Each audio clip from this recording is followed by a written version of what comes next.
Hermanos, muy buenas noches. Vamos a dar inicio a nuestra reunión del día de hoy, 29 de febrero. Acá está, no he actualizado la carátula, pero 29 de febrero, último día del mes de febrero, último día del segundo mes del año. Y seguimos con el libro de los Salmos, pero ya con un buen avance. Ya estamos para empezar hoy día con el Salmo 84. Pero antes de comenzar y empecemos formalmente con la oración inicial, pero antes quería recordarles algo que compartimos el jueves pasado y a varios de ustedes les gustó y lo podemos leer juntos. No sé si alguno de ustedes pudiera leer esto, que es una reflexión de un sacerdote brasilero, José Bortolini, en un libro que publicó ya hace 22 años, parece mentira. Es grueso, se llama Conocer y rezar los Salmos. Este libro lo que tiene es, presenta cada salmo y sobre cada salmo bastante reflexión. Entonces, eso hace que el libro sea grueso, ¿no? Pero en la introducción tiene este párrafo que me ha encantado y comparto por segunda vez. No sé si alguno pudiera leerlo, por favor, en voz alta. Lo leo, Manuel Pablo, Adelante. sobre los salmos. Los salmos son la colección de oraciones más ricas que conoce la humanidad. A pesar de ser muy antiguos, los salmos son eternamente jóvenes, capaces de hablar al alma de los hombres y mujeres de todos los tiempos y lugares. Por eso podemos considerarlos como un espejo en el que nos vemos reflejados. El espejo en el que nos movemos y existimos. Hablan de manera tan extraordinaria de nuestra vida, de nuestras alegrías y esperanzas, de nuestros dolores y conflictos, que parecen escritos en nuestros días y para nuestro presente caminar. Ajá. Gracias, Rita. Yo quisiera resaltar brevemente la última partecita de lo que ha leído nuestra hermana, cuando dice, los salmos hablan de manera tan extraordinaria de nuestra vida, de nuestras alegrías y esperanzas, de nuestros dolores y conflictos, que parecen escritos en nuestros días y para nuestro presente caminar. Miren, qué lindo y qué fuerza, ¿no? Qué fuerza de la frase, la actualidad de los salmos, que creo que cada uno lo viene sintiendo y algunos lo comentan, ¿no? Esos salmos escritos hace tantos siglos, pero que pueden seguir siendo tan vigentes. Es la voz de hermanos nuestros, hermanos en la fe, dirigiéndose al Señor, pero han pasado siglos y siglos y nosotros podemos pronunciarnos de manera tan parecida, con sentires tan semejantes y a la vez tan controvertidos, porque vemos que no es que todos los salmos sean salmos de alabanza. Hay salmos de alabanza y de súplica, pero hay otros también que son bien confrontacionales. Y todo eso hace que esto sea tan vivido, tan real, tan sentido, ¿no? Entonces, a ver, antes de empezar, la Rita se ha ofrecido para hacer una oración inicial y de ahí entramos ya al Salmo 84. Adelante, Rita. En el nombre del Padre, del Hijo y del Espíritu Santo. Amén. Jesús Maestro, que has dicho, donde están dos o tres reunidos en mi nombre, allí estoy yo en medio de ellos. Quédate con nosotros que estamos reunidos para meditar y comulgar con tu palabra. Tú eres el Maestro y la verdad. Ilumínanos para que comprendamos mejor las sagradas escrituras. Tú eres el guía y el camino. Haz que seamos dóciles en tu seguimiento. Tú eres la vida. Haz que nuestros corazones sean la buena tierra donde la semilla de tu palabra produzca frutos abundantes de santidad y de apostolado. Jesús, Maestro, camino y verdad, verdad y vida, ten piedad de nosotros. Amén. En el nombre del Padre, del Hijo y del Espíritu Santo. Amén. Amén. Gracias, Rita. Gracias, Rita, hermanos. Entonces ya formalmente empecemos nuestra reunión y empezamos con el Salmo 84, que es donde nos quedamos. Es un salmo de una sola cara, o sea, no es muy largo, pero muy lindo, lo vamos a ver. ¿Quién pudiera, por favor, leerlo? Salmo 84, al director del coro. Salmo de los hijos del Coraj. Qué amable es tu morada, Señor del universo. Languidece mi ser y anhela a gritos el atrio del Señor. Mi corazón y mi carne saltan de gozo por el Dios vivo. Hasta el gorrión ha encontrado una casa y la golondrina un nido donde poner sus pichones, junto a tus altares, Señor del universo, Rey mío y Dios mío. Dichosos los que habitan en tu casa, alabándote siempre. Dichosos quienes tienen su refugio en ti, aquellos cuyo corazón te alaban. Cuando pasan por el valle del llanto, lo transforman en manantial y la lluvia lo cubre de balsas. Caminan de baluarte en baluarte para ver al Dios de los dioses en Sión. Señor Dios del universo, escucha mi súplica. Atiéndeme, Dios de Jacob. Oh Dios, escudo nuestro, mira, fíjate en el rostro de tu ungido. Vale más un día en tu atrio que 1000 en mi casa. Prefiero el umbral de la casa de Dios a morar en la tienda del malvado, porque el Señor es sol y es escudo. Dios concede favor y gloria. El Señor no niega sus bienes a los de conducta intachable. Señor del universo, dichoso quien confía en ti. Gracias, Mari Carmen. Miren qué lindo lo que ha leído nuestra hermana Mari Carmen. Qué amable tu morada, Señor del universo. Languidece mi ser y anhela a gritos el atrio del Señor. Mi corazón y mi carne saltan de gozo por el Dios vivo. ¿Y cómo sigue, no? El gorrión encontrar una casa, la golondrina un nido donde poner sus pichones. Y más abajito, dichosos los que habitan en tu casa, alabándote siempre. Dichosos quienes tienen su refugio en ti, aquellos cuyo corazón te alaba. ¿Qué les parece? Es bellísimo, ¿no? Es bellísimo. En el segundo párrafo, ya en la parte final, el Señor es sol y es escudo. Dios concede favor y gloria. El Señor no niega sus bienes a los de conducta intachable. Señor del universo, dichoso quien confía en ti.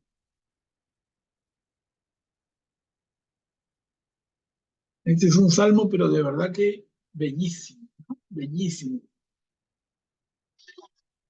Aquí no hay pedido de venganza, no hay pedido de... Simplemente es una alabanza directa, Armoniosa. ¿no? Linda. Y miren, acá podemos ver, hay salmos largos y son importantes, pero acá podemos ver un salmo corto que no por corto deja de ser tan bello como los más largos, ¿no? A veces es una virtud del que escribe el ser breve. A veces ser breve es difícil, pero miren, en este caso el salmista hace una oración corta y hermosa. Hermosa. Sí, Juliana, adelante. Me llama la atención de este salmo, ¿cuál es el atrio del Señor? ¿Cuál es la casa del Señor? Dichosos los que viven en tus atrios, en tu casa, alabándote siempre. Pero ¿cuál es esa casa? Claro, podría... Es la iglesia, los que viven en estos, qué sé yo, las parroquias, en los monjes. ¿Quiénes son los que viven en su casa? Claro, vamos a ver, la intervención de Juliana es interesante y desafiante, ¿no? Pero si nos ponemos en los zapatos del salmista, él podría estar refiriéndose como atrio a qué? ¿Es el altar del templo de Jerusalén? Si es esa época. Si es antes, es el altar de la tienda del encuentro, poniéndonos en pie en el pellejo del salmista, ¿no? Para entenderlo. Cuando dice al comienzo nada más, languidece mi ser y anhela a gritos el atrio del Señor, ¿no? El atrio, el altar, la casa del Señor. Es el templo, es la tienda del encuentro anterior al templo de Jerusalén. Entonces dependería de cómo situáramos este salmo, que no hay muchos elementos para decir a qué época específica pertenece. Pero dependiendo de eso es que podríamos dar una respuesta más firme, ¿no? Por lo pronto nos ubicamos de esa manera, creo. Ahora, si lo traemos, porque Juliana va más allá en su intervención, si lo traemos a tiempos actuales, ¿cuál es la casa del Señor? Y hablamos de las parroquias, de los altares,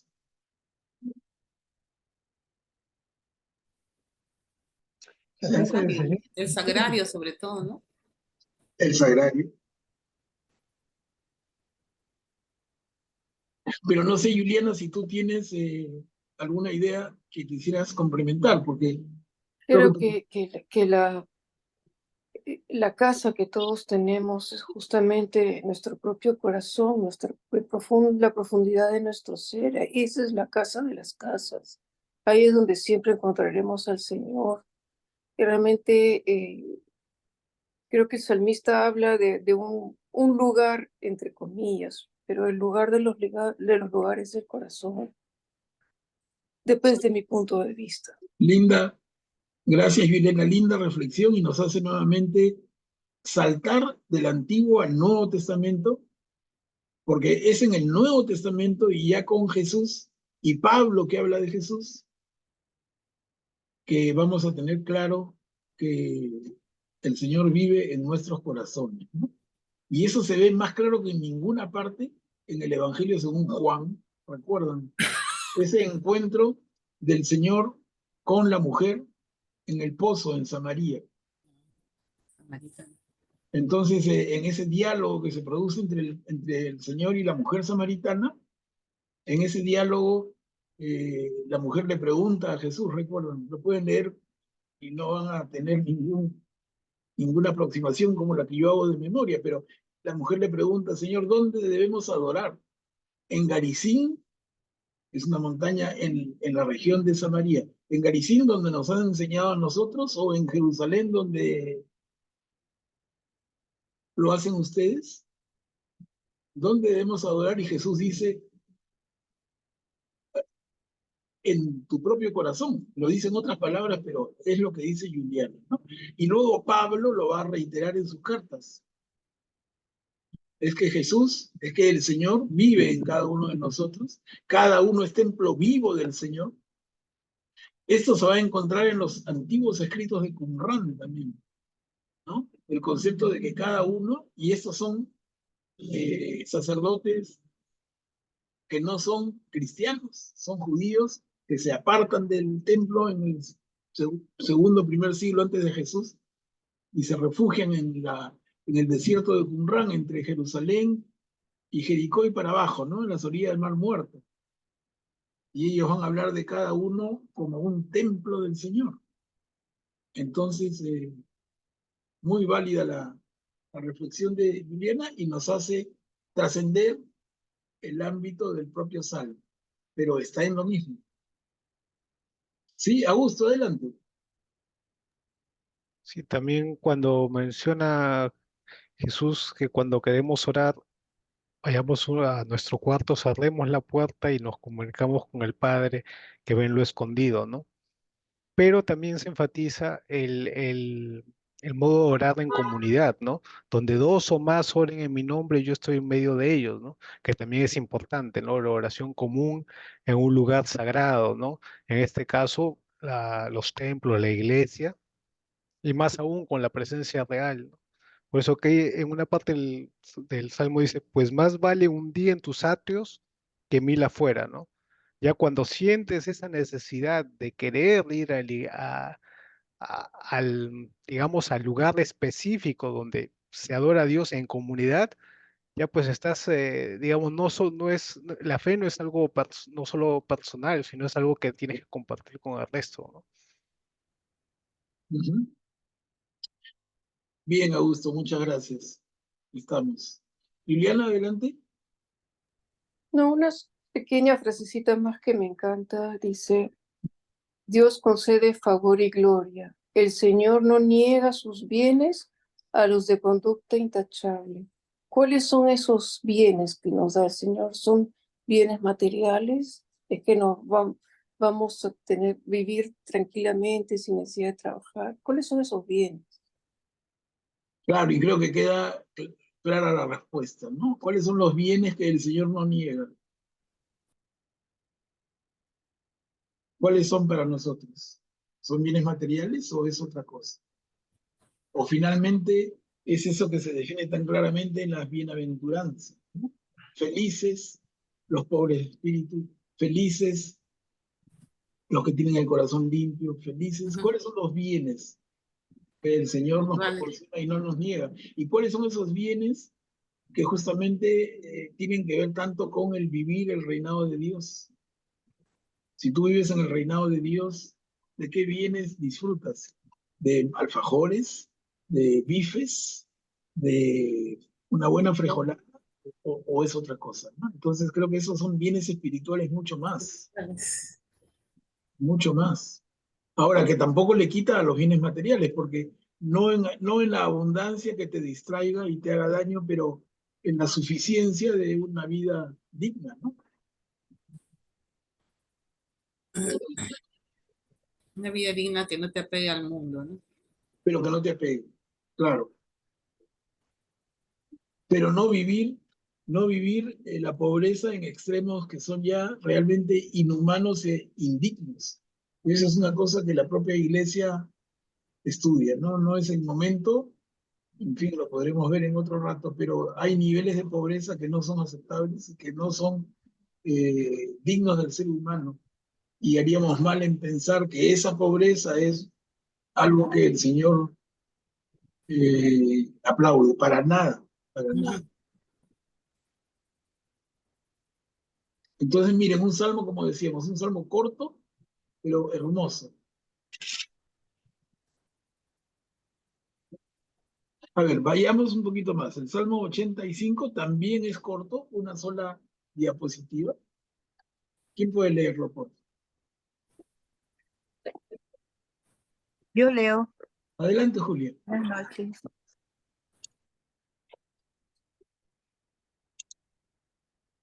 Perdón.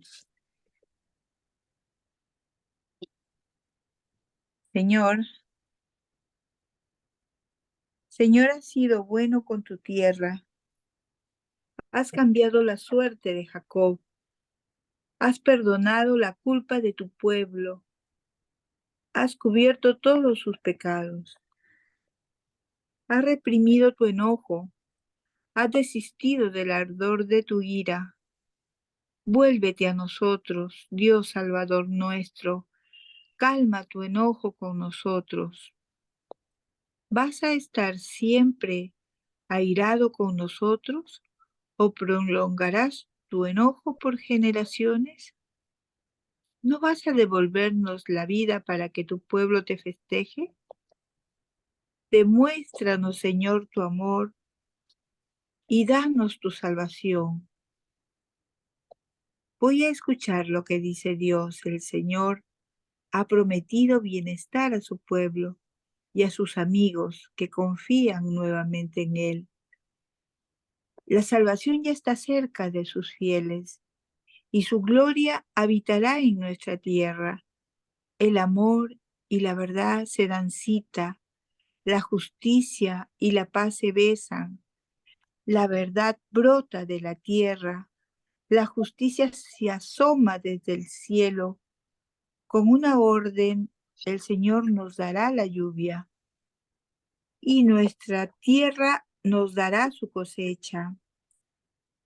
La justicia caminará delante de él, la paz seguirá sus pasos. Ajá. Gracias, Julia. Miren, comparemos este salmo con el 84, con el anterior y el inmediato anterior, y recordemos la intervención de Juliana muy, muy apropiada en ese momento y ahora.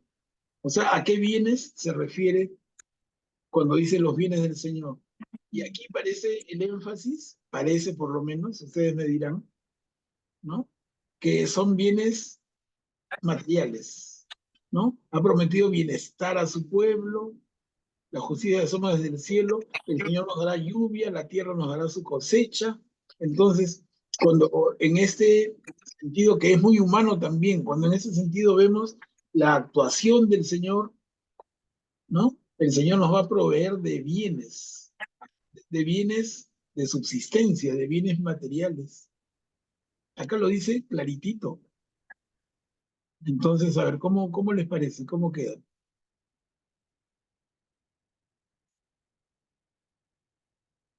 No le quitamos al comentario anterior, ¿no? Los bienes espirituales, el reino de Dios, que las bienaventuranzas, ok. Pero aquí, ¿cómo quedamos entonces? Este Salmo 85 de cara al Salmo 84.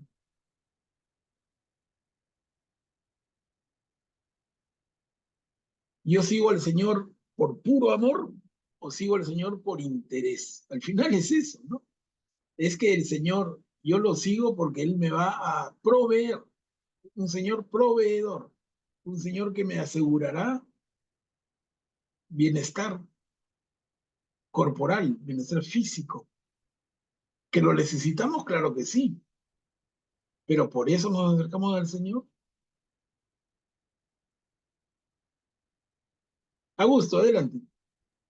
Pero aquí en el último párrafo dice, de la tierra germinará la fidelidad.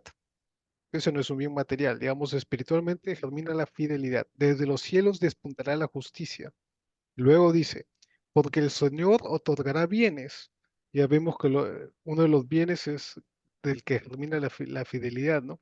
Y nuestra tierra producirá frutos, ¿no? Es decir, puede tomárseme también con un sentido espiritual, en que nos da bienes el Señor, bienes espirituales, y sacamos frutos de nuestra tierra, o sea, de nuestro interior salen los frutos, si aceptamos esos bienes espirituales, ¿no? Sobre todo por este último párrafo, medio que me deja la duda que puede también referirse a los bienes espirituales y a los frutos espirituales. ¿Ya? Interesante. Juliana, ¿sí? Sí, pienso exactamente como él, como Augusto. Y aparte lo dice, ¿no? La salvación está cerca de sus fieles. La gloria habitará la tierra, el amor y la verdad, la justicia y la paz. La verdad brota de la tierra, la justicia se asoma del cielo. Esos son bienes espirituales, no tienen nada que ver con los Claro, materiales. claro. Ujú. No, la vemos, entonces yo les hacía la pregunta para invitar a estos aportes. Estamos, ¿no? Entonces no son solamente bienes materiales, son bienes espirituales, que son los verdaderos, los perecederos, perdón, los eternos, pero no le quita a lo otro, ¿no? No le quita a un mínimo nivel de bienestar. Porque cuando se habla y se alaba, y lo hemos conversado ya y lo podremos volver a hacer en otro momento cuando ustedes quieran, pero cuando en la primera bienaventuranza, según Mateo y según Lucas, se habla de bienaventurados los pobres de espíritu, no se trata de alabar la pobreza en sí misma y en niveles extremos, ¿no? De ninguna manera. Porque la pobreza en esos niveles no dignifica, no dignifica para nada. Entonces creo que está bien el entender las cosas en su justa medida. Entonces, hablamos de bienes espirituales, pero no se dejan de lado bienes materiales. Cuando habla del Señor nos dará lluvia, nos dará su cosecha. Arriba dice el Señor ha prometido bienestar a su pueblo y eso también es necesario. Y por eso se habla de la generosidad y de la solidaridad entre los seres humanos. El que tiene más ayuda al que tiene menos y en lo posible evitar la pobreza y sobre todo la pobreza extrema, ¿no? Son temas que están clarísimos y son parte, que no es tema de hoy, pero son parte de lo que es la doctrina social de la Iglesia.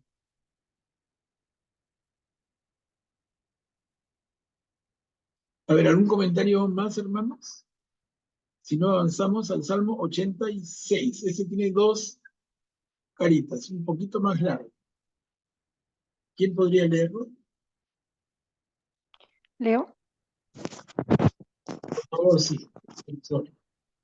Salmo 86. Inclina tu oído, Señor, respóndeme, que soy un pobre desamparado. Guarda mi vida, que soy un fiel tuyo. Salva a este tu siervo que confía en ti, Dios mío. Ten piedad de mí, dueño mío, que a ti clamo todo el día. Anima la vida de tu siervo, pues por ti suspiro, dueño mío. Tú, dueño mío, eres bueno e indulgente, misericordioso con cuantos te invocan. Escucha, Señor, mi plegaria, atiende a la voz de mi súplica. Cuando te invoco angustiado, dígnate responderme. Ningún Dios hay como tú, dueño mío, ninguna obra como las tuyas. Si tú actúas, todas las naciones vendrán a postrarse ante ti, dueño mío, y glorificarán tu nombre. Qué grande eres, autor de maravillas, solo tú eres Dios. Enséñame, Señor, tu camino, para que camine con fidelidad a ti. Unifica mi corazón para que respete tu nombre. Te daré gracias de todo corazón, mi dueño y mi Dios. Honraré siempre tu nombre, porque tu amor es grande, oh Altísimo, y me libraste del abismo profundo. Oh Dios, gente soberbia se levanta contra mí. Una turba violenta acecha mi vida sin tener presente tu nombre. Gracias, Marisol. ¿Cómo vemos este salmo? Miren, es interesante, contiene varios elementos. Por un momento le da fuerza desde el inicio. Inclina tu oído, Señor, respóndeme que soy un pobre desamparado. Y más abajito cuando dice, cuando te invoco angustiado, dígnate responderme. Y antes de eso, escucha, Señor, mi plegaria, atiende a la voz de mi súplica. ¿No? Y Falta un sigue, poquito, ¿no? Falta una partecita del Salmo, me parece. no me Todavía no, digas. todavía no, Ah, no, no, pero creo que sí, no, falta. sí, sigue la parte 2. No, pero estoy, Sí. antes de pasar, sí, sí. Entonces, miren hasta aquí lo que estamos viendo, ¿no? Y luego continuamos con la segunda diapositiva. Este, atiende la voz de mi súplica, cuando te invoco angustiado, dígnate responderme. Otra vez esa idea que hemos visto en algunos salmos anteriores, de un increpar al Señor, como que el Señor está distraído, Señor, mírame y atiéndeme. Y luego lo que sigue es interesante. Ningún Dios hay como tú, dueño mío. Suena lindo, ¿no? Pero es que hay otros dioses. Ningún Dios hay como tú, o sea, tú eres el máximo, pero hay otros dioses.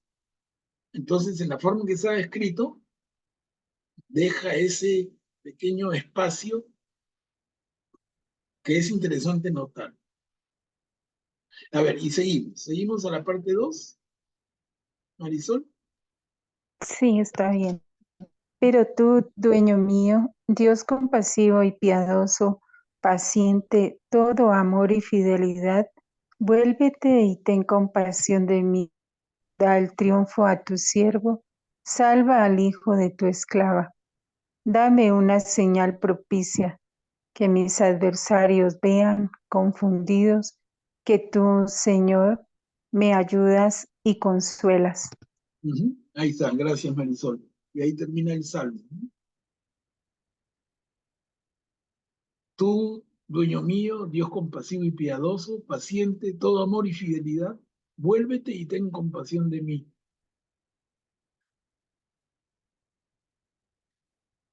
Entonces queda otra vez, no sé si es mi mirada, pero me pareciera, queda otra vez un poco como, vuélvete.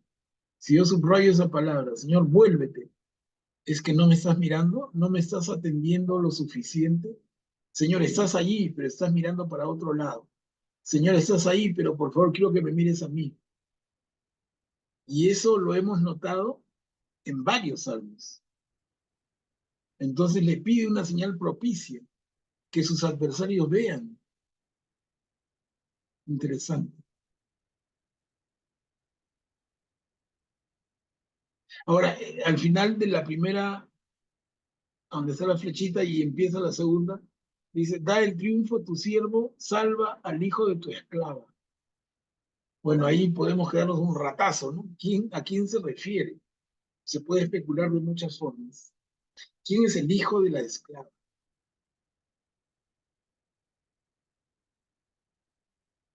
La primera esclava de la que podemos pensar y que está clarísimo como esclava en la Biblia, ¿quién es? ¿Se acuerdan? Agar. Agar, la mujer con la que Abraham tiene un hijo ante la infertilidad de Sara. Y ese hijo que tiene Abraham con Agar se llama Ismael. Y luego de varios años el Señor bendice a Sara y Sara sale embarazada y nace Isaac. Y de Isaac, Jacob y todo el pueblo de Israel. Entonces, ¿quién es el hijo de la esclava? ¿Se refiere a Ismael? Le digo, o sea, si lo queremos ver así, o podemos avanzar en la, entre comillas, historia que no es tal, pero en la historia del Antiguo Testamento y buscar otra esclava a la cual se pueda referir el salmista como el hijo de tu esclava. O si no, ¿a quién se refiere? ¿No? ¿Quién es la esclava? ¿Israel es su esclava? En fin, les digo, si uno lee despacito, salen las dudas también. ¿Augusto?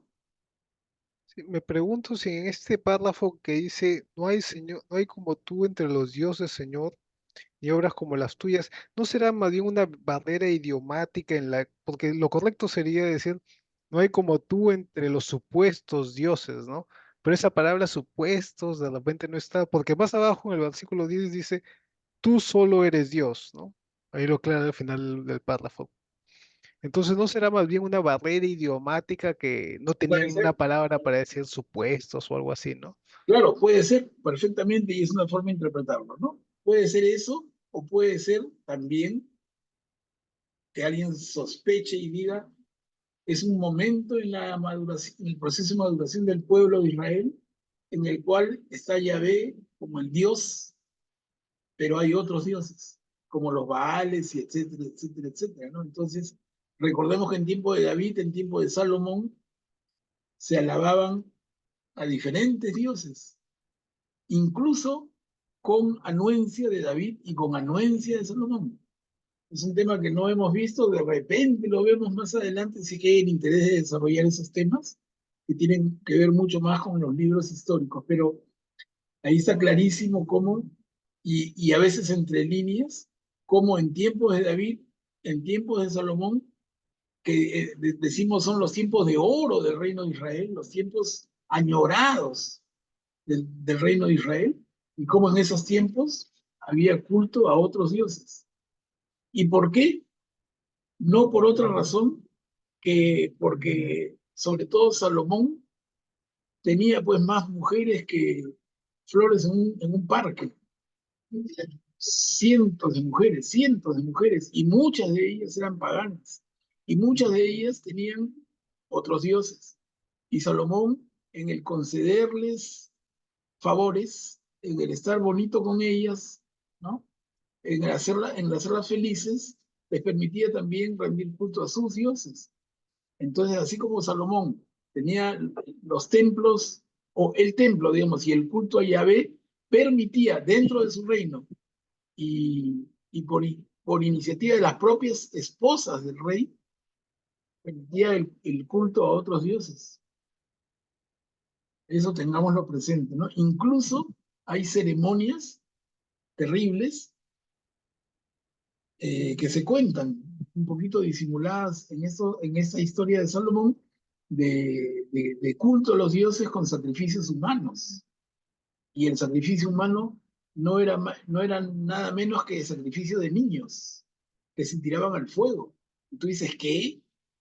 En el reino de Israel, con el gran rey Salomón, se hacía eso.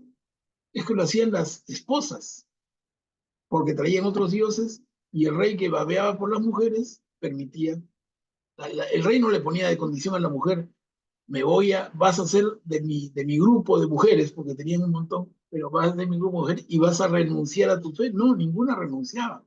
Y él les permitía, y ese es un poco el problema, ¿no? El problema no es entonces que David o Salomón tuvieran una confusión mental, sino que eran enamoradizos, pues si se enamoraban por cada judía por 5 paganas, y la pagana traía a su Dios, y la pagana rendía culto a su Dios en el propio reino y con recursos del propio reino.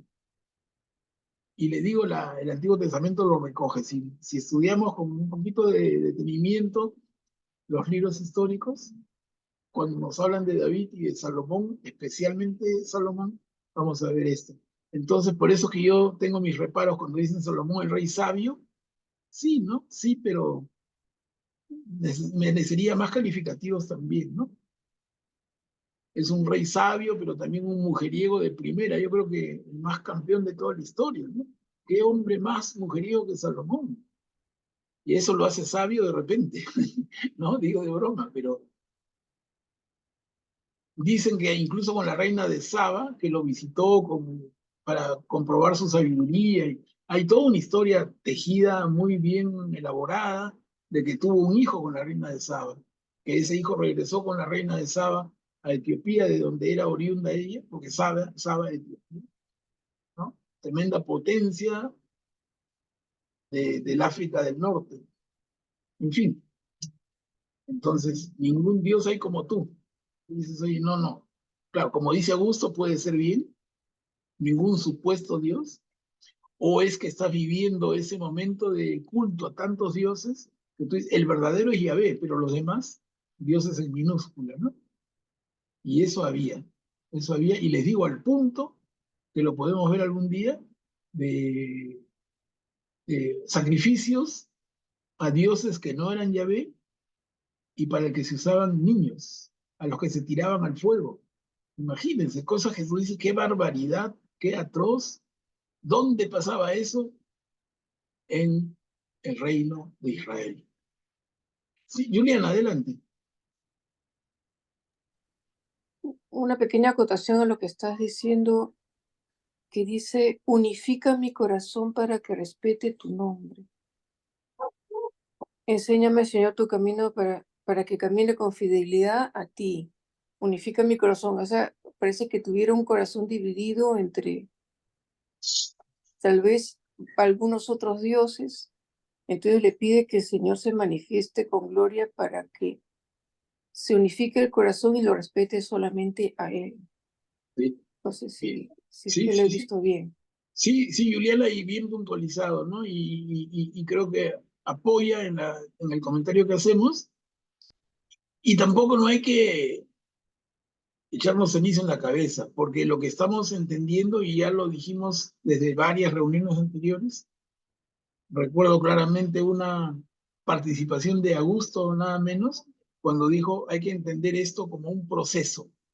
El Antiguo Testamento encierra un periodo de casi 2000 años, y es el proceso de maduración de un pueblo, de maduración en la fe. El Señor que se da a conocer con Abraham y se va dando a conocer, se va revelando de a poquito en poquito, de a poquito en más. Y el pueblo que lo va madurando, la relación del pueblo con Dios va madurando y llega a su plenitud en Jesús. Pero no perdamos de vista nunca eso, porque si no nos metemos en una marea brava. Si yo pensara que la revelación es un solo instante, digo, qué cosa tan contradictoria, ya no voy a creer. Pero no es así, pues, hermanos. Es que es un proceso gradual, que no toma, miren, si tomara 10 años sería bastante. Si tomara el tiempo de nuestra vida sería bastante también. Pero no, es mucho más que la vida de cualquiera, son 2000 años. ¿Cuántas generaciones de padres a hijos y a nietos y así? ¿Cuántas generaciones, una después de otra, que van experimentando al Señor y que forman lo que conocemos como Antiguo Testamento? Y en ese proceso vamos viendo evolución. En ese proceso, como tú mismo, ¿no? Como tú misma, hermana, hermano, si tú dices, a ver, hace unos años yo tenía algunas ideas y ahora he ido madurando. Y lo que yo contestaba antes, si estuviera escrito, contra lo que podría contestar ahora si estuviera escrito, no sería tan diferente, pero marcaría una posición mucho más clara. Y es eso, ¿no? Es eso lo que hay que tener en cuenta, porque si no, de verdad les digo, corremos el riesgo de confundirnos terriblemente. Y hay gente que se confunde. Y hay gente que no entiende y nos puede consultar. Por eso es bueno que, como siempre les digo, tanto para fortalecer nuestra propia fe, como para estar mejor preparados para responder a las dudas de otros.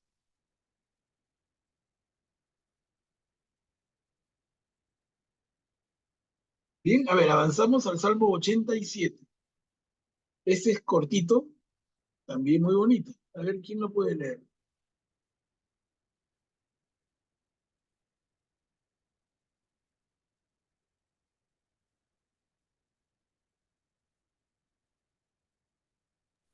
Yo lo leo, Manuel Pablo. Gracias, Rita.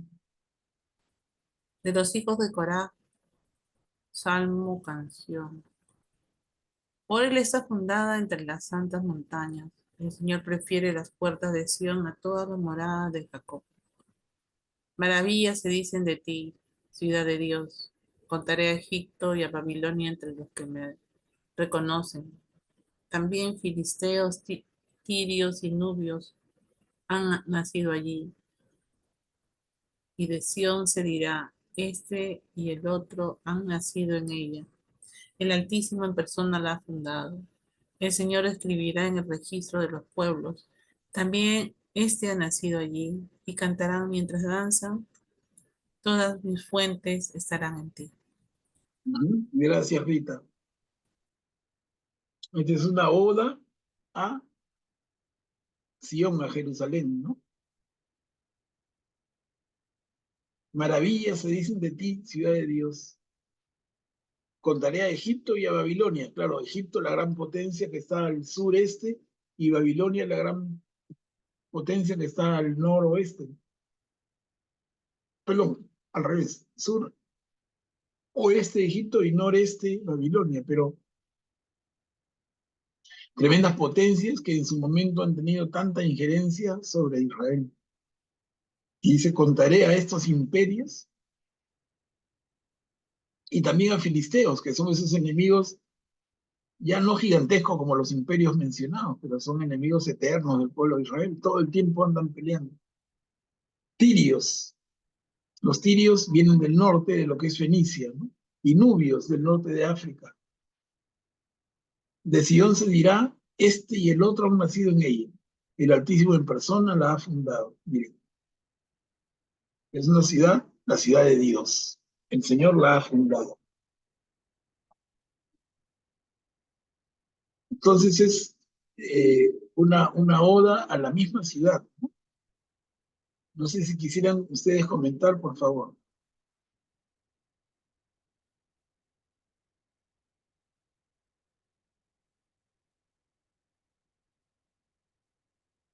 Da la idea como que si hay un centro del mundo, un ombligo del mundo, ese ombligo del mundo es Jerusalén.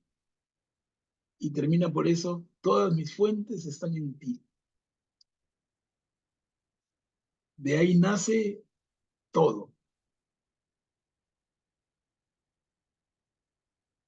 A ver, avancemos el 88. El 88 tiene 2 diapositivas. ¿Quién lo puede leer?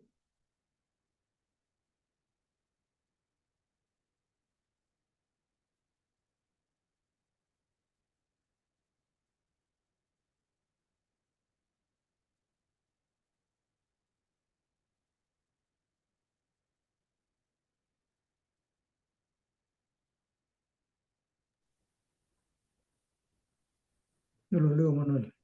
Gracias, Guillermo. Señor, Dios Salvador mío, día y noche clamo a ti. Llegue hasta ti mi oración. Incline el oído a mi clamor. Estoy harto de males y mi vida al borde del abismo. Estoy censado entre los que bajan a la fosa. Soy como un hombre acabado. Tengo mi lecho entre los muertos, como los cadáveres que yacen en el sepulcro, a quienes ya no recuerdas, pues fueron arrancados de tu mano. Me has colocado en la fosa profunda, en las tinieblas abismales. Tu enojo pesa sobre mí, me anegas en tus olas. Alejaste de mí a mis allegados, me has hecho un horror para ellos. Encerrado no puedo salir, mis ojos se nublan de dolor. Te invoco todo el día, Señor, tendiendo las palmas hacia ti. ¿Acaso harás milagros por los muertos? ¿Se levantarán ellos para darte gracias? ¿Se narrará en el sepulcro tu amor o tu fidelidad en la tumba? ¿Se conocerán tus maravillas en las tinieblas o tu justicia en el país del olvido?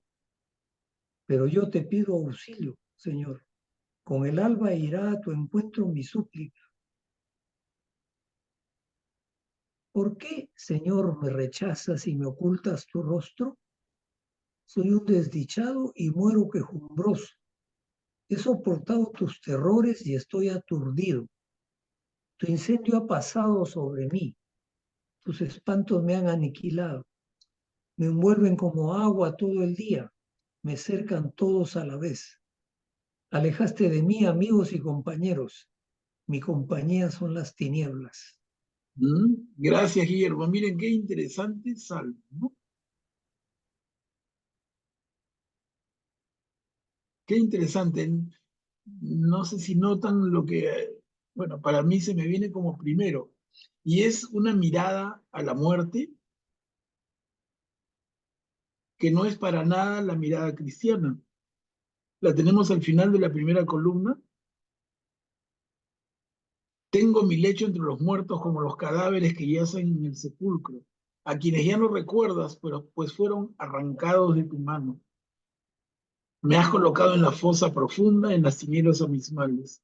Tu enojo pesa sobre mí, me anegas en tus olas. Y sigue, ¿no? No sienten una mirada de la muerte física.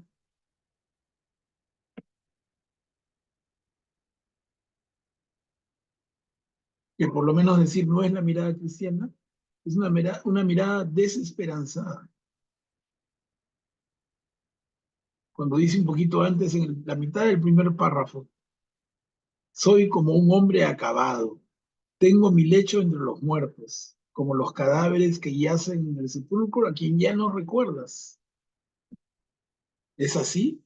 ¿Es que la persona muere y el Señor ya no lo recuerda? Es que en la mirada cristiana es tan diferente, ¿no?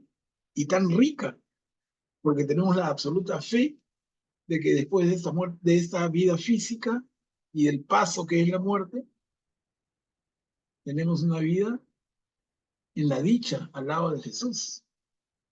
Miren qué diferente mirada. Es lo primero que me viene. Juliana, adelante.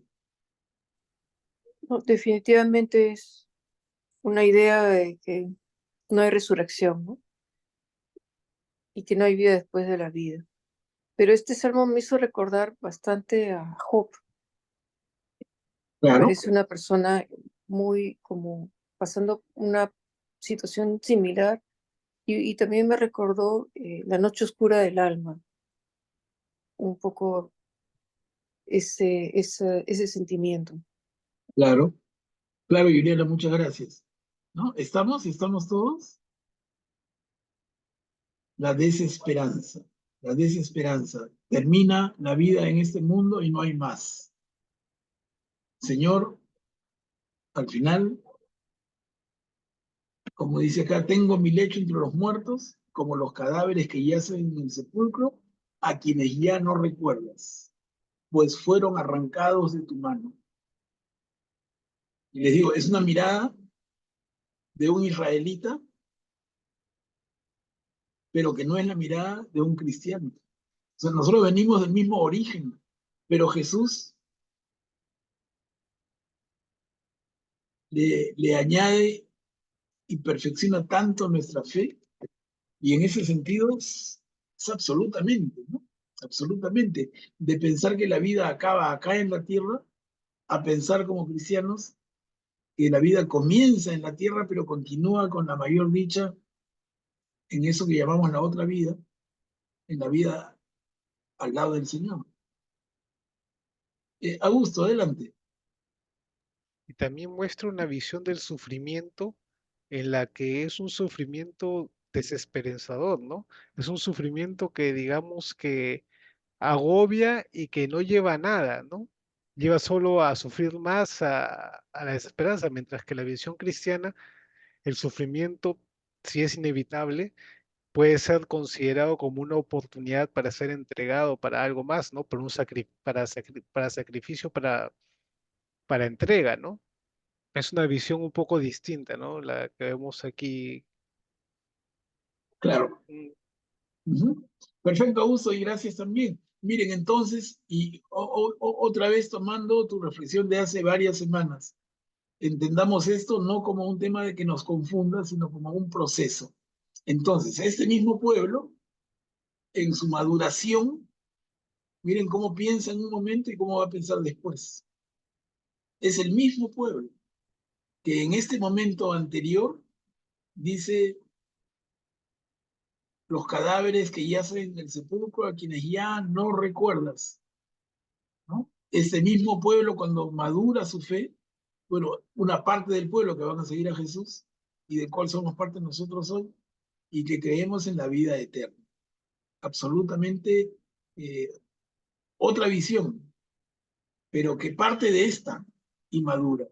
Y como bien dicen los hermanos que han intervenido, ¿no? Nos hace recordar un poco a Job y nos hace recordar también a otro libro del Antiguo Testamento que vamos a ver más adelante, ese es compromiso, aunque seamos poquitos, porque a veces ya la gente dice no mucho, pero Eclesiastés. Eclesiastés es un librazo, librazo, y tiene que ver con estos temas, el sentido de la vida, y hay mucho de esta idea de que al final termina la vida física con la muerte y entonces somos cadáveres que yacen en el sepulcro. Entonces va a decir el libro de Eclesiastés, ¿qué sentido tiene esforzarte en la vida por ser justo o permanecer necio? ¿Qué sentido tiene esforzarte si al final todos terminamos en el mismo foso? Miren, qué nivel de desesperanza, pero con mucha sinceridad, así como el salmista acá, con mucha sinceridad, el autor del libro de Eclesiastés se plantea. ¿No? Por eso les digo, interesante notar, pero notarlo para no confundirnos y notarlo para que nadie nos confunda. Acá no termina con esas formas normales de los salmos, con palabras tan esperanzadas, ¿no? Termina diciendo, alejaste de mí, amigos y compañeros, mi compañía son las tinieblas. Y de este tipo de pasajes es de los que se agarran los testigos de Jehová, ¿no? Para negar que después de la muerte hay el alma, esté con Dios, ¿no? Y también hay otros pasajes que se agarran del Antiguo Testamento donde dice que los muertos nada, nada saben, nada, nada ven, ¿no? Entonces, eso es cuando se toma solo por partes la Biblia sin leer el contexto completo, ¿no?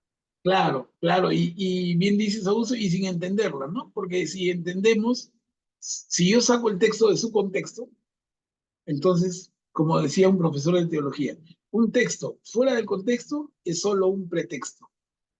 Es un pretexto para que digas cualquier cosa.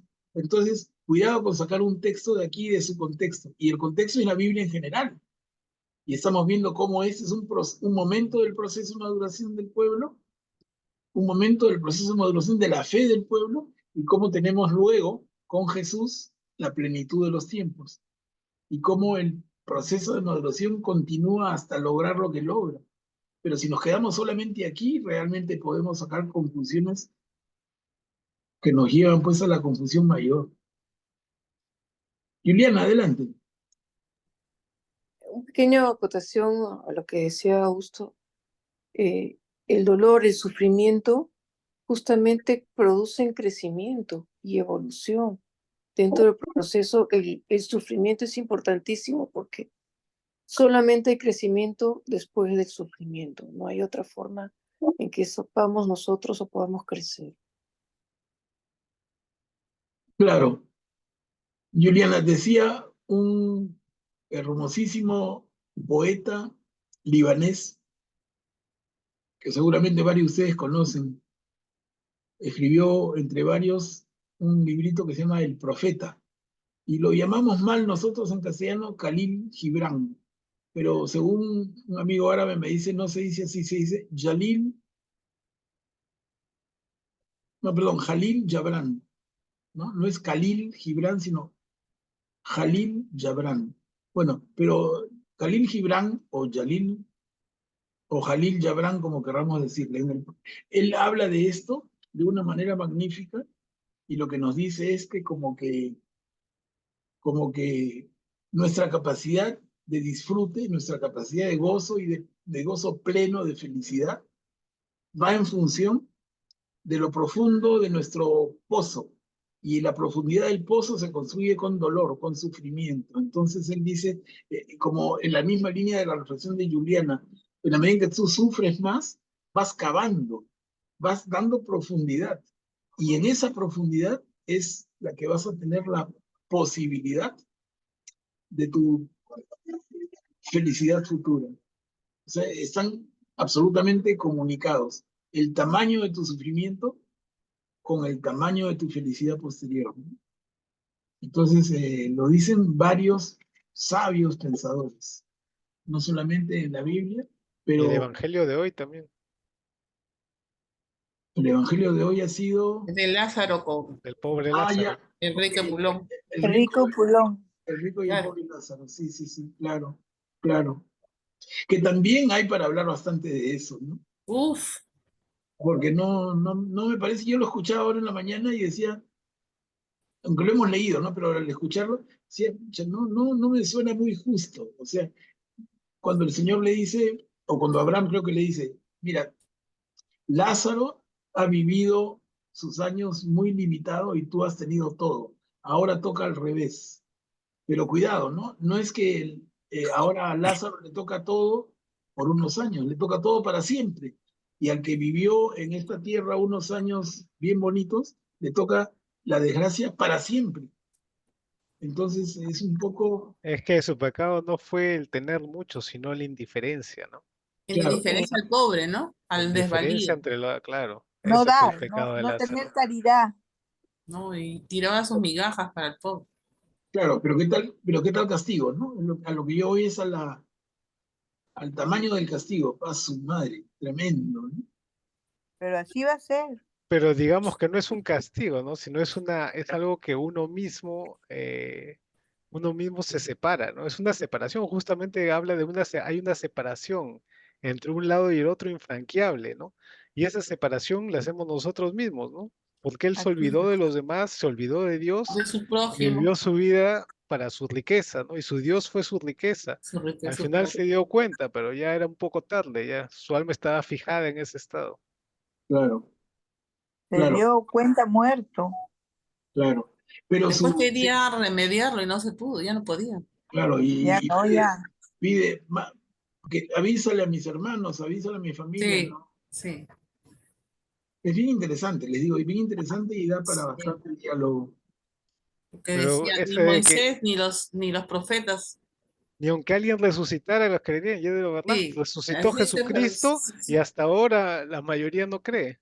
¿no crees? No creo, no Resucitó creo. Jesucristo y hasta ahora nosotros mismos fallamos. Pues pucha. Sí, sí, Sí, sí. Cierto. sí. A ver, perfecto. Entonces avanzamos al Salmo 89. Este salmo es más larguito, ya son 3 diapos. Eh, a ver, ¿quién puede leerlo? Alguien Augusto debe leer ya. que Augusto tenga debe leer. a gusto, sí, con buen oxígeno, porque es largo. Una Ah, buena, una buena respiración. poema de Tan el indígena. Cantaré eternamente el amor del Señor, anunciaré su fidelidad por generaciones. Con mi boca afirmo claramente. Oh Eterno, tu amor edificó los cielos, más estable que ellos es tu fidelidad. Pacté una alianza con mi elegido, jurando a David mi siervo. Afianzaré tu linaje para siempre y consolidaré tu trono por las generaciones. Celébrense tus maravillas en los cielos, Señor, y tu fidelidad en la asamblea de los santos. Pues, ¿Quién sobre las nubes es comparable al Señor? ¿Quién se asemeja al Señor entre los dioses? Dios es temible en el consejo de los santos, es grande y terrible para toda su corte. Señor Dios del universo, ¿quién como tú? Eres poderoso, Señor, y tus fieles te rodean. Tú doblegas la soberbia del mar y acallas su olaje embravecido. Tú trituraste a Rahab, como un cadáver con el brazo potente dispersaste al enemigo. Tuyos son los cielos, tuya es la tierra. Tú cimentaste el mundo y cuanto contiene. Tú creaste el norte y el sur, el Tabor y el Hermón. Saltan de gozo en tu presencia. Tienes su brazo poderoso, triunfante es tu izquierda, sublime tu derecha. Justicia y derecho sostienen tu trono. Bondad y fidelidad marchan ante ti. Dichoso el pueblo que sabe aclamarte, que camina a la luz de tu rostro, Señor. Tu nombre será su gozo constante y por tu justicia se alegrará. Si tú eres nuestra fortaleza gloriosa y con tu favor nos das la victoria. En verdad el Señor es nuestro escudo, el Santo de Israel es nuestro Rey. Un día hablaste en visión declarando a tus amigos, he elegido a un muchacho y no a un guerrero. He encumbrado a un soldado de la tropa. Encontré a David mi siervo y lo ungí con óleo sagrado, porque mi mano le hará firmeza y mi brazo lo fortalecerá. No lo engañará el enemigo y los criminales lo humillarán. Trituraré ante él a tus adversarios y heriré a los que lo odian. Mi fidelidad y amor lo acompañarán y por mi nombre triunfará. Extenderé su izquierda hacia el mar y su derecha hasta el río. Él me invocará. Tú eres mi Padre, mi Dios, mi roca salvadora, y yo lo nombraré mi primogénito, excelso entre los reyes de la tierra. Le guardaré mi amor eterno y mi alianza con él será estable. Le haré un linaje perpetuo y un trono duradero como el cielo. Si sus hijos abandonan mi ley y no siguen mis mandamientos, si violan mis preceptos y no guardan mis mandatos, castigaré a palos sus delitos y a latigazos por sus culpas. Pero no les retiraré mi lealtad ni desmentiré mi fidelidad. No violaré mi alianza ni cambiaré mis promesas. Una vez juré por mi santidad no faltar la palabra con David. Su linaje será perpetuo y su trono como el sol entre mí. Se mantendrá siempre como la luna, testigo fidedigno entre las nubes. Pero tú, enojado con tu ungido, lo rechazaste y despreciaste. Anulaste la alianza con tu siervo, profanaste por tierra su diadema, destruiste todas sus murallas y derrocaste sus fortalezas. Lo saquearon todos los viandantes. Fue la división de sus vecinos. Enalteciste la diestra de sus adversarios y ensalzaste las manos de sus enemigos. En tu ira embotaste el filo de su espada y no lo sostuviste en el combate. Le quitaste su espléndido cetro y su trono por tierra derribaste. Acortaste los días de su juventud y lo cubriste de ignominia. ¿Hasta cuándo, Señor, te ocultarás siempre? ¿Hasta cuándo arderá como fuego tu enojo? Recuerda, Señor, que mi vida es corta. ¿Creaste para nada los mortales? ¿Quién vivirá sin ver la muerte? ¿A quién escapará de las garras del abismo? ¿Dónde está, dueño mío, tu amor de antaño, el amor que juraste a David? Recuerda, Señor, el ultraje de tus siervos, como aguanta mi pecho la saeta de los pueblos. Así como mis enemigos me insultan, Señor, también insultan alevosamente a tu ungido. Bendito el Señor por siempre. Amén. Amén. Gracias, Augusto, y doble gracias por el esfuerzo. Ha sido una lectura bien larga. Miren, si nos concentramos, aunque todo es interesantísimo, pero en la parte del medio de la última columna, estoy marcando con la flechita.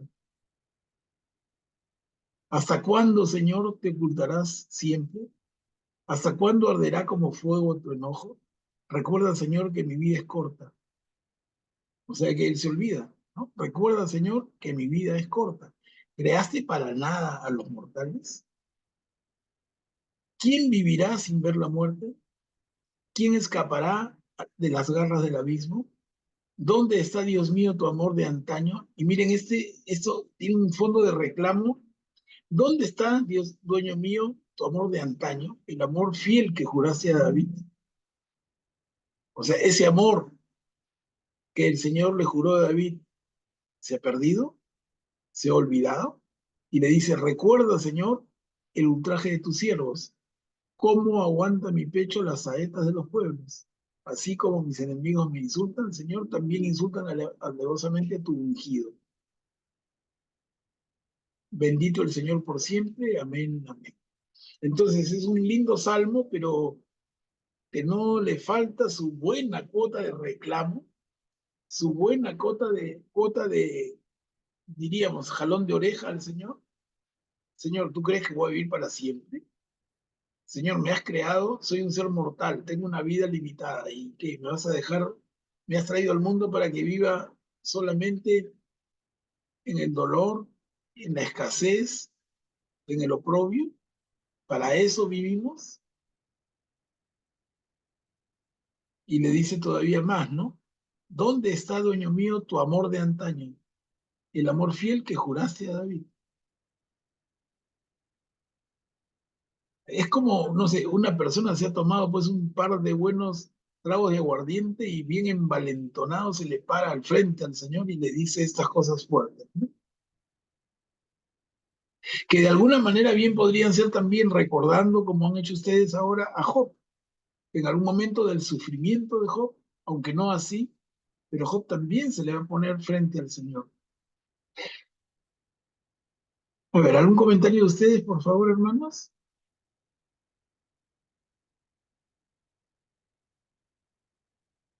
Vemos cómo entonces los salmos, que son tan hermosos, pero no es que todos sean dulces.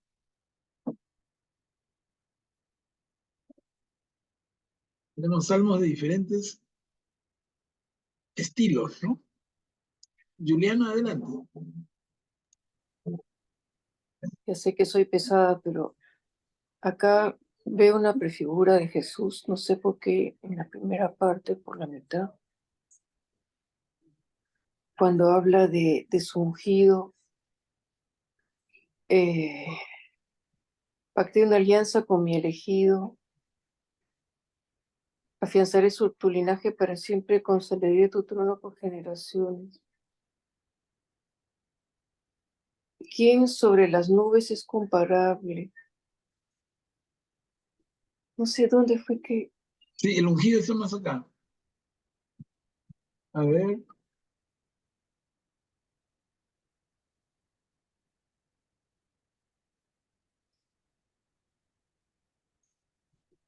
Porque Antes del final está. Sí, acá en la, acá, ahí estoy Señor pasando también por la derecha. insulta.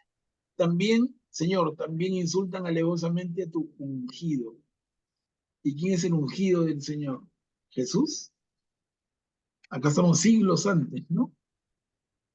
Pero tampoco sería David, me parece ahí, ¿no? Es uno posterior, me parece, ¿no? Es posterior a David, de hecho. Sí, porque hace mención a David como ya algo pasado, ¿no?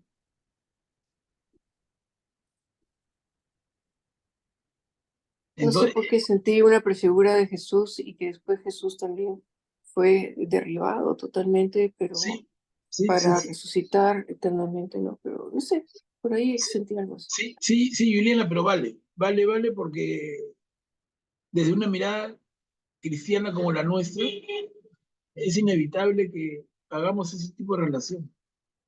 Está bien, está perfecto. Augusto, adelante. O sea, aquí, digamos, hay varias partes, ¿no? Dice, afirmaré tu descendencia para siempre, construiré tronos por todas las generaciones. Mi alianza con ellos será firme, asentaré su linaje para siempre y su trono como los días de los cielos. Incluso dice, si tus hijos abandonan mi ley, más adelante dice, pero no retiraré mi gracia ni faltaré a mi fidelidad. No violaré mi alianza ni anularé la palabra de mis labios. No mentiré a David, su linaje será perpetuo y su trono como el sol en mi presencia. Pero más adelante dice, pero ¿qué pasa? Ahora tu ungido está decaído, la reclama, ¿no? Y no estás cumpliendo tu promesa, pero sin saber que esta promesa se iba a cumplir en Jesús, ¿no? Que el linaje ese de David, sí, Dios estaba siendo fiel, sino que no en el momento que ellos querían, ¿no? Sino que más adelante estaba preparando ya el linaje, la venida de Jesús, ¿no? Claro, claro, claro. Pero interesante, interesante ver cómo, repito, hermanos como nosotros de otra época, ante la experiencia vital que tienen, cómo se ponen bravos, ¿no? Se ponen bravos y cómo enrostran y cómo exigen. Interesante. Julia, adelante.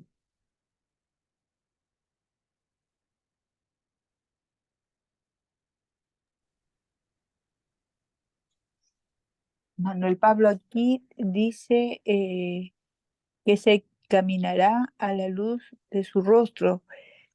Esto es como que nosotros caminamos con una protección divina, ¿no? Cuando habla aquí referente a toda la protección que nos da el Señor, ¿no? Estaba pensando en su rostro y en que cómo caminamos con Él. Ya, claro. Y cómo nos protege y cómo nos guía.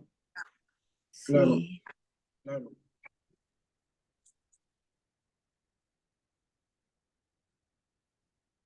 ya lo perdí. Sí. A ver, vamos a avanzar porque a ver si llegamos, tenemos unos minutos, porque queríamos llegar al Salmo 91 y ojalá. A ver, vamos a ver, el Salmo 90 son 2 diapos. ¿Quién puede leer? Yo leo, Manuel Pablo. A ver, Rick. Señor, tú has sido nuestro refugio de generación en generación. Antes de que nacieran las montañas y la tierra y el orbe dieran a luz. Desde siempre y por siempre eres tú, oh Dios. Tú devuelves al hombre al polvo, diciendo, regresen, hijos de Adán.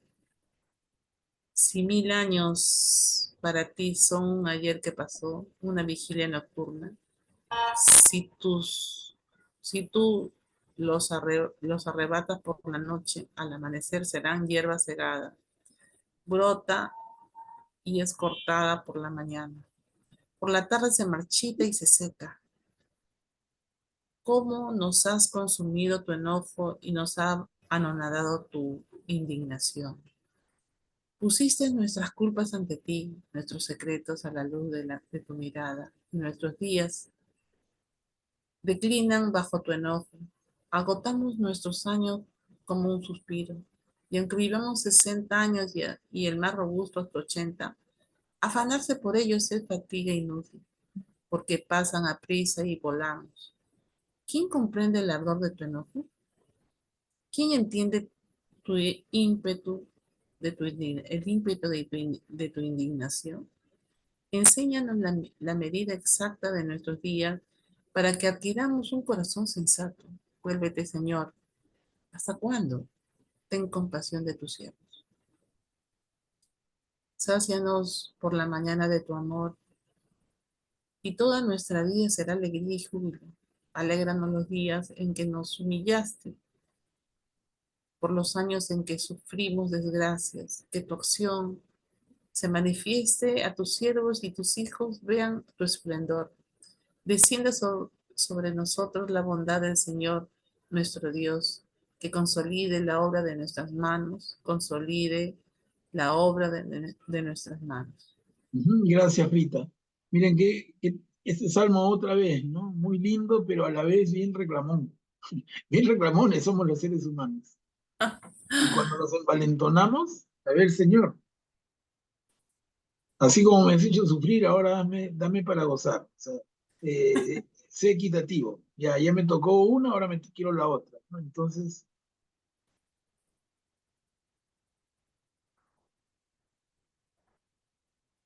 Miren acá un detalle interesante en el segundo párrafo.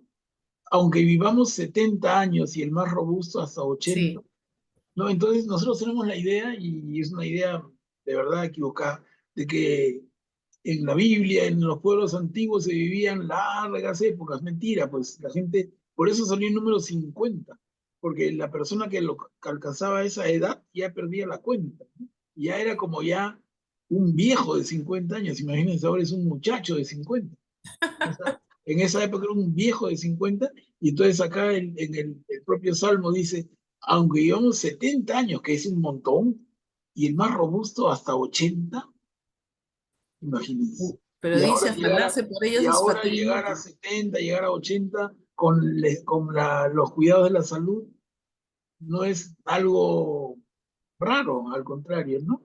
Entonces, simplemente como hacer notar esa idea falsa de que Matusalén vivió 500 años y el otro 400. Son cuentas un poco raras, pero no es así, ¿no? No es así. Lindo acá, enséñanos la medida exacta de nuestros días para que adquiramos un corazón sensato. Y le reclama, vuélvete, Señor, ¿hasta cuándo? Ten compasión de tus siervos. Sácianos por la mañana de tu amor, y toda nuestra vida será alegría y júbilo. Alégranos por los días en que nos humillaste. Miren, o sea, a ver, compénsame, pues, ¿no? Ya me tocó vivir la fea, ahora quiero la bonita, ¿no? Alégranos por los días en que nos humillaste, por los años en que sufrimos desgracias. Que tu acción se manifieste a tus siervos y tus hijos vean tu esplendor.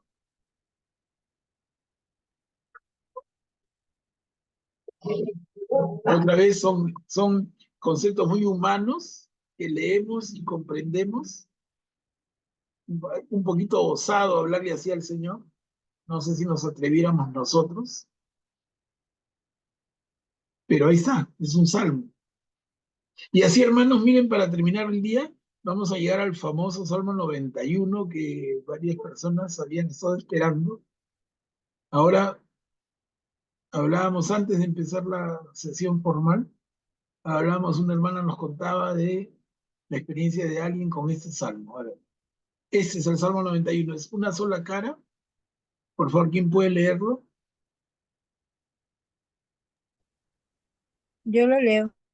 A ver, Julia, gracias.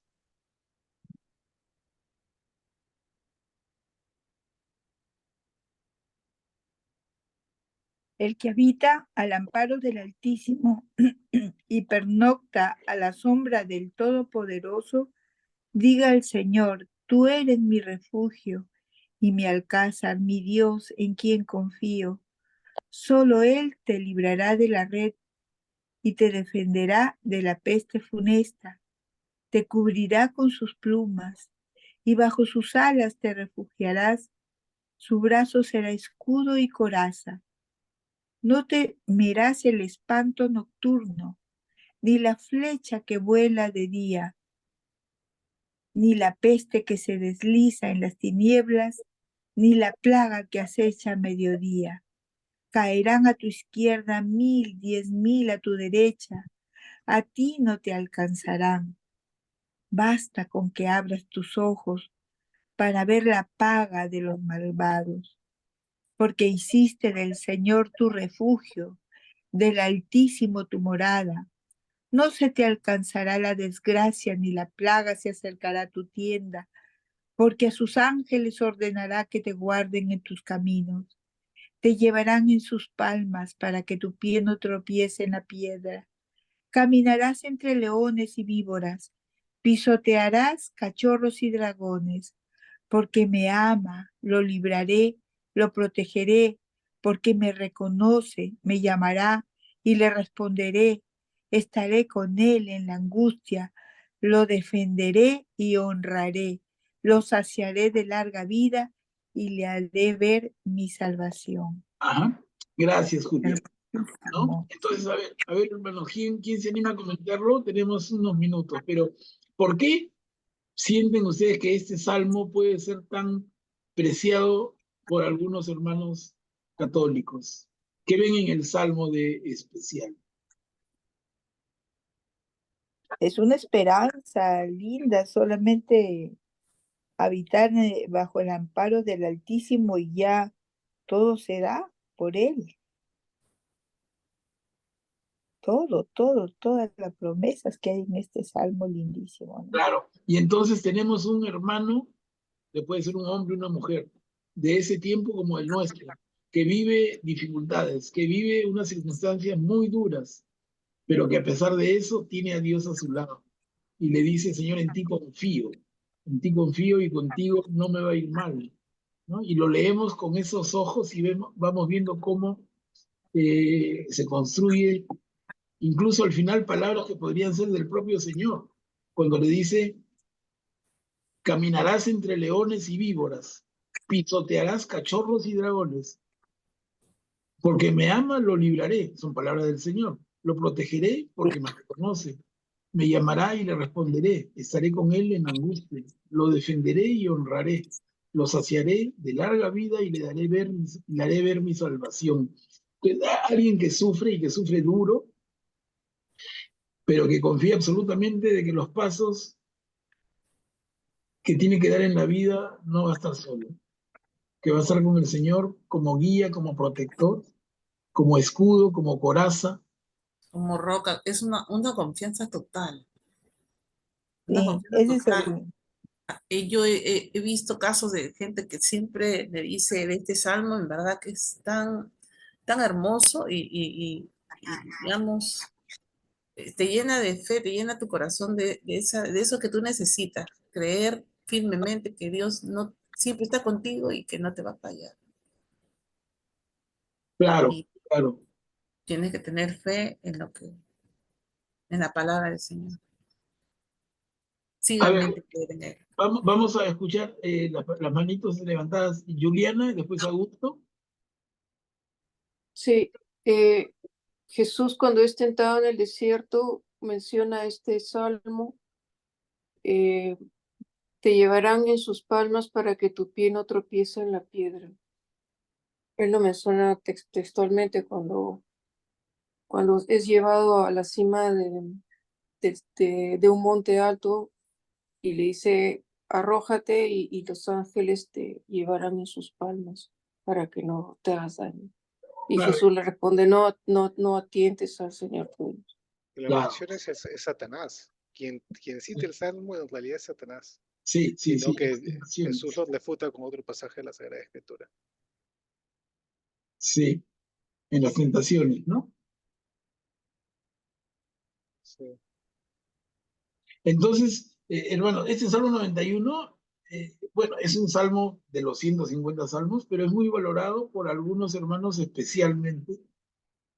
Y yo quería hacerles hincapié en esto. Entonces, los que no valoramos tanto el salmo o no lo conocíamos, tengamos en cuenta al leerlo que esto es muy especial para otros hermanos.